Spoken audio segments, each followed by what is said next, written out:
Water has a way of attracting people, and it doesn't make a difference if you love it or fear it. Standing on the shore, you are safe, for the glass-like qualities can certainly become a grave, and the riotous waves in storms shout their warning. Enter at your own risk, know how to swim, more importantly, know how to float, and always use the buddy system. Day adventures are common and easy, and even when things become a tad bit sketchy, everything usually works out okay. Yet the current can trap you, tangle you up, and make it impossible to reach air. Worse yet is if that water is frozen, creating a solid, impassable layer between you and the very thing that breathes life into you. Panic can well up and overtake the mind, and those standing on shore simply find that you have disappeared. Welcome back to Tragedy with a View. I'm your host, Kayla, and Karen is here again with me. Hello, everybody. Welcome back. I do not have anything to add before this episode today. No housekeeping? No housekeeping. It's all clean. I went on my rant with Sam in the last episode about how much I hate ads in podcasts. Oh, they're quite annoying. They are terrible. And so because I went on my rant then, I don't have anything to add now. Oh, let's get into it. So let's get into it. We are going to talk about an incident that occurred on the Missouri River. The Missouri River is the longest river in America at 2,341 miles or 3,767 kilometers. It is only 1 mile longer than the Mississippi. Oh. The river first flows north before turning and heading west through Montana into North Dakota, shifts its flow south and follows the South Dakota-Nebraska boundary line and then the Nebraska-Iowa boundary line before entering Kansas and then into Missouri, and then it turns east and flows that direction until it meets the Mississippi River in Illinois. So it's a pretty long river. It's very like twisty and turny. It goes back and forth quite a bit. Well, not really back and forth. It just kind of stays condensed in this one area instead of the Mississippi, which just like goes north to south. Gotcha. The Missouri River has been extremely important for not only a water source, but also a source of travel and recreation. Sections of this river are federally protected as designated scenic rivers, or they are federally protected because they enter national parks or national forests. The water flows at a steady 3 to 5 miles per hour or 5 to 8 kilometers per hour, with some sections moving as fast as 7 miles per hour or 11 kilometers per hour. So it's not a raging river. It's pretty steady. That's just like a normal... Yeah. I don't know how fast rivers are. This next statistic is like, you get it, and then you're like, oh. And then you're like, oh. And then it becomes mind-boggling. So the river contains 73 million acre feet of water, which in 1 water acre foot, there is 326,000 gallons of water. That's a lot of gallons. 326,000 gallons times 73 million. Oof. Wrap your head around that one. I bet you can't. I cannot. Whenever people talk about gallons, I'm literally picturing a milk jug and then like multiplying it in my head. Yeah. I think of the horse buckets. Oh, there you go. They're like 5 gallons, yeah, give or take. Yeah. Wild. It's a lot of milk. A lot of milk. At 35 years old, Aaron Denke was married to Brooke, and they had 2 growing children, and he was adventurous and skilled on land and water. If a thrill was involved, his family knew he would be there. Aaron often made paddle boards for Timber Longboard Company, and his heart was really on the water. He had kayaked or paddleboarded a combined thousands of miles, too many for his family to realistically count. Aaron had participated in multiple MR 340 races, which, according to their website, these races are the longest nonstop river race in the world. Oh, wow. The race. And he did how many? Sorry. He's done 2 of them. Okay. That's impressive. That we're like aware of. So the race is hosted by Mississippi River Relief, where participants start in the Kansas River near Caw Point and then travel until you merge with the Missouri and end in St. Charles, making this race about 367 miles long. Wow. I can't. That's got to take some time, too. That's got to take so long. Although, I mean, so I'll just say this next part. Also, the race is known as a multi-day race, and their website is very clear that this race takes a substantial amount of preparation and knowledge to successfully and safely complete. So it's not like one of those things where you just throw yourself into it and try it. No, you gotta know what you're doing. Yeah. Like it's not like, I don't know, what would be comparable? Climbing a mountain? I mean, you kind of need to prepare for that too. You do, yeah. Never. Move on. Not only did Aaron have many of your normal rafting river experiences, but he also paddled down the Missouri River on a hunk of ice in 2021. Oh my gosh. A video was posted from someone on shore showing Aaron looking calm and in his element on this piece of ice. Just paddling away. Yeah. Doing his thing. Aaron's brother, Curtis, will later state that, and quote, he had done it once before. He did it last year. He was told that it was a bad idea, but he was never going to listen. He's very adventurous, and he wanted to go a little farther than he did last year. He loves the river, and just because it was cold, it wasn't going to stop him from floating. Which, good for you, because I would let the cold stop me. Yeah, be like literally sitting on a chunk of ice. No, thank you. No, thank you. Nope. I mean, going down the river, fine. But not on a piece of ice. I don't want to be cold. I don't think there's any way to stay dry at that point either. You'd be... Yeah, very freezing. So on the plus side, it wasn't like he was doing a multi-day trip on this piece of ice. He was just going from like one point to another, same day. So what's the worst that's going to happen? He's going to get a little wet and cold. I mean, hypothermia might be the worst, but... Well, I'm assuming little foreshadowing going on. Okay. So on Tuesday, December 27th, 2022, at around 1:30 p.m., the Washington Police Department, located in the state of Missouri, received a call about a potential man in distress floating down the Missouri River. Oh, were they on a chunk of ice? Indeed they were. As it turns out, this was Aaron, and he wasn't in any distress at all. Oh, okay. When the cops arrived to a bridge that goes over the river on Highway 47, they were able to ask him if he needed any help, but Aaron, paddle in hand, told them that he was okay. He had done this before. He wasn't in any trouble, and that he was doing this on purpose.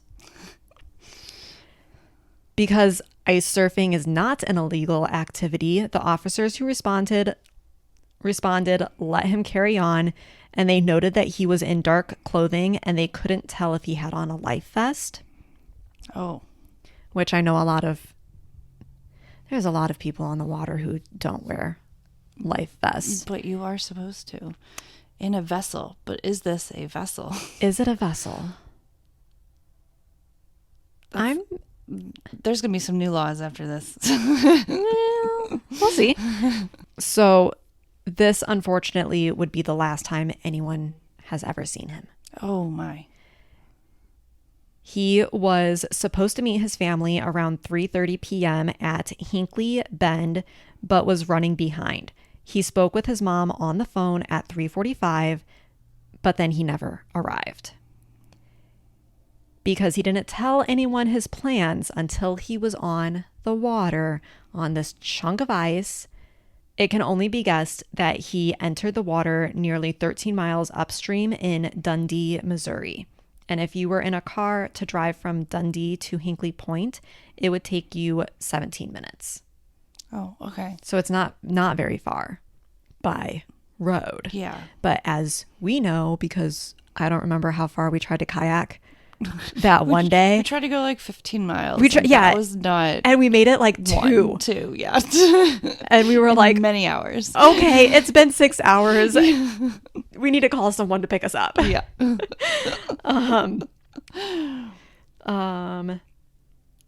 Okay, when he didn't arrive and no one could spot him, his family quickly became concerned and called the police and made a report that Aaron was missing. The Bulls Fire Protection District, Monarch Fire Protection District, Wright City Fire Department, and the Washington Fire Department all responded to the scene to search for Aaron. The manpower that responded was massive. Drones were brought in to search the river and woodland from above, and several of them had heat detecting equipment to look for any sort of variance in body heat.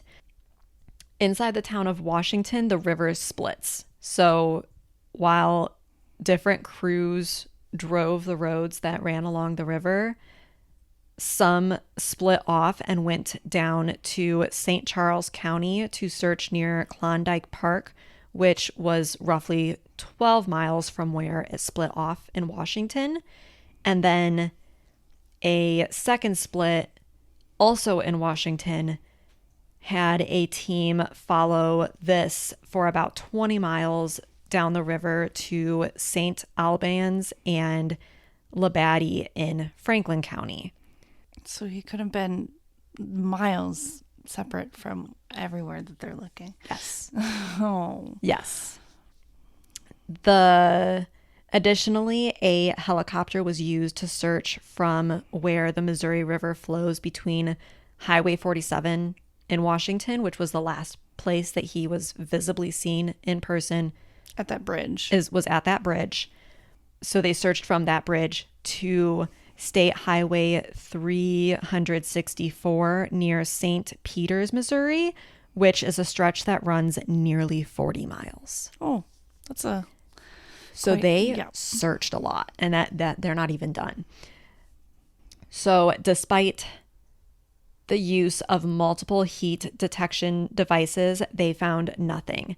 Another problem was that he potentially fell into the water, got stuck either beneath the ice or on something that was low in the water, and due to him wearing dark and more natural colored clothing and with the ice coverage already reducing visibility, he wouldn't be able to be seen from above. Oh. Like if you're wearing bright colors and you see that difference and the abnormal colors from nature, they make you more visible underwater. And there's a really good chart that floats around every spring on social media that has it has the picture of like the different color spectrums in bathing suits and like in natural light. So like your greens and your blues and your browns and then reds and yellows and pinks and oranges, and you have like a full spectrum of colors. And then they put those suits in water, and the blues and the greens, even bright blues and bright greens, disappear so fast in comparison to like reds and oranges. It's astonishing. So wear the safe colors if you want to be seen. Wear bright colors that are not green or blue. Pick red. Yeah. Pink. Whatever you got to do.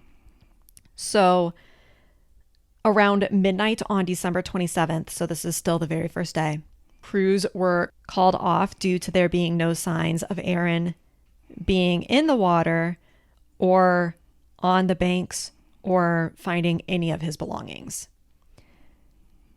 The following day, Missouri State Highway Patrol's Marine Division took over, but due to the amount of ice that was on the river at this time, they were unable to search the river with boats. So they still had to go like on foot, on land, and use the equipment that they could to actually search in the river.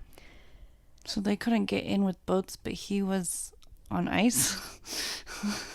See. Yeah, okay. Make it make sense. Well, I'm just thinking like it wasn't safe for boats to be in the water, but he was rafting down an ice and he thought that would be safe. It was a thrill. His family knew that he would be there. Yeah. I don't know. Oh, man. So, because no one saw or reported seeing Aaron fall or go into the water, this case was treated as a missing person case. If they had found evidence that Aaron had gone into the water, or if somebody would have said, yeah, I saw him flail and then disappear, at that point it would become a recovery operation, which basically just means you have different teams and different tactics for finding said person. Yeah. You're just trying to bring the body back to the family, right? Yeah. Yeah. Yeah. It's just a different process from my very limited understanding of it. On Wednesday, December 28th, the air temperature warmed a bit, but the water temperatures were still well below freezing. Paddle Stop Brewery became the volunteer hub for those dedicating their time to help look for Aaron. And a lot of the people who were helping were strictly volunteers. They were just like, they either knew Aaron or they knew his family. And so they wanted to help search for him. In the days that followed, warmer temperatures continued to rise into the 60s and 70s, which then caused the river to flood and effectively wipe away any trace on the banks of Aaron if he would have exited the river prior to the meeting place with his family. But with this also meant the decrease of ice and the ability for search and rescue to get onto the river in their boats. This team understood that the river flows in a certain way and that certain twists or turns or the way that the river is shaped is going to play an effect on how a human body would move through the water. Like naturally with the current? Yes. Okay. There might be an area that kind of twists back on itself and it might get caught up. It's more likely to get caught up in that area than continue to flow down river. Yeah. So this team also knew frigid temperatures affect the human body. They knew that hypothermia is a huge risk, and it's something that is difficult to stop once it begins with the temperature of the water. So this isn't like air temperature. Water hypothermia is a different thing because water sucks a person's body heat from them 25% faster than the air does. And even water that's 70 degrees Fahrenheit or 21 degrees Celsius can cause a person to get hypothermia. Really? Wow. Mm-hmm. Mm-hmm. They also knew that cold water causes bodies to sink deeper than warm water. So they also were able to scan the river using that information. And as the days turned into weeks, searchers continued looking for any clues that they could possibly find that would lead them to the answer of the question, where is Aaron? In a monumental effort, Highway Patrol searched the Missouri River all the way to where it connects with the Mississippi. Wow. Yeah. All those miles. Yeah. A Facebook group ended up being created for people who were volunteering their own time to be able to go and say, I've searched this area and didn't find anything.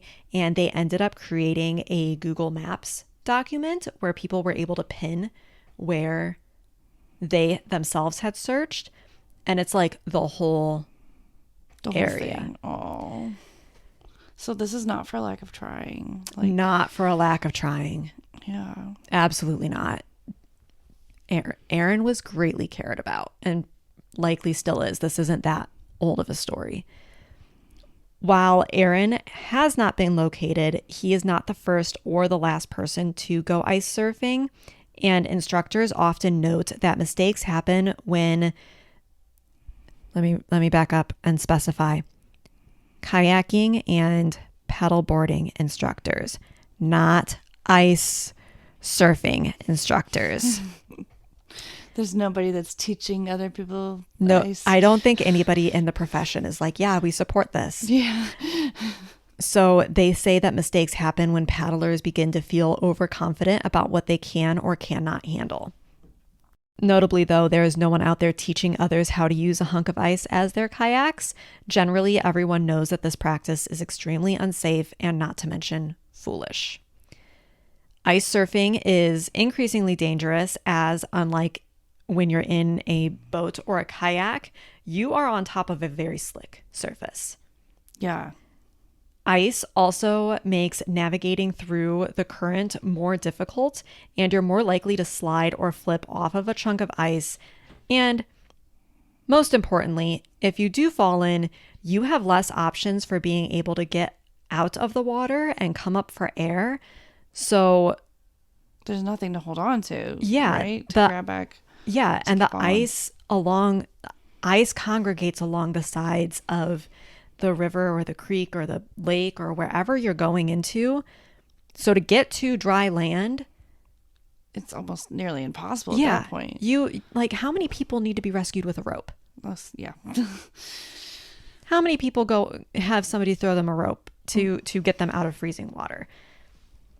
Ice in climates that thaw and unthaw regularly, like Missouri, will also reduce the ice strength and thickness, and this makes it even more dangerous because something that you look at and you're like, yeah, that's thick enough to hold me, it doesn't have the same compounded makeup as ice that just freezes and then stays frozen, and so it might crack and split more easily.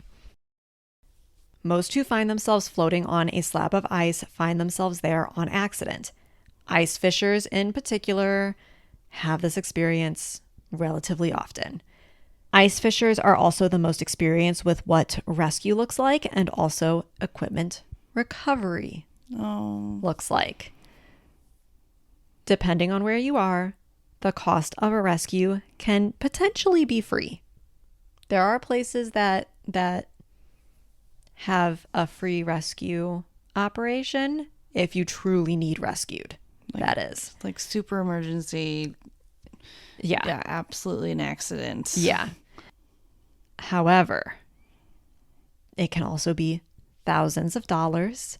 And because we live near the Great Lakes and my dad has fishing buddies, he recently had a friend who needed to be rescued off of the ice. The helicopter specifically to come get him, $35,000. Oh my gosh.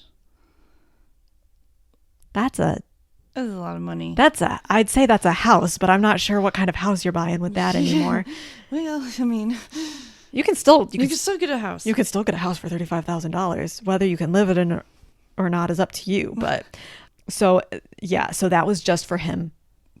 And there's additional costs, I'm assuming, around that as well. Yeah. And you're not going to say no. You obviously want to be rescued. So yeah, I feel like it goes one of two ways. Either one, there's people out there who are like, I am not calling for a rescue unless it's absolutely necessary. And then they wait and they wait and they wait and they wait and they potentially wait too long. Yeah. And then there's the people who are like, oh my God, there's a crack in the ice. Call 911. And it's like, okay, Betty, step over it. Yeah. Shh. We're going to make it. It's going to be okay. Yeah. So I don't know why I decided that person's name is Betty. Sorry, it's my grandma. Betty is a little dramatic. It does fit. The energy. It's like, I don't know, 20 years of friendship is there. All right. So to end this, you know what? I have one other thing that I want to mention. I'm not going to describe it to you listeners because you really just need to look it up yourselves. Actually, I'll put a picture on social media. Google ice surfing because it's a thing. And is it a picture of Aaron? no, it is not a picture of Aaron, That but would have been cool. there is people who do crazy things in Lake Superior and how they come out of the water. Oh my gosh. That does not look fun. Can I just say, I would find no pleasure. I also would not find any pleasure in doing that. Oh my gosh, look at this picture. Oh my gosh. How can you even see? I'll post this one to social media. But it's like you do you, bro, but that is not something It's not my cup of tea. I want to be a part of. All right, so to wrap up, Aaron is known for his adventurous heart, kind and outgoing personality, and his unmatched way of putting people at ease. While it hurts to not know what happened or where he is, his spirit and his smile left a lasting impact on those he interacted with. That's the story of Aaron Dunkey and his misadventures on ice. I'm sure wherever Aaron is, he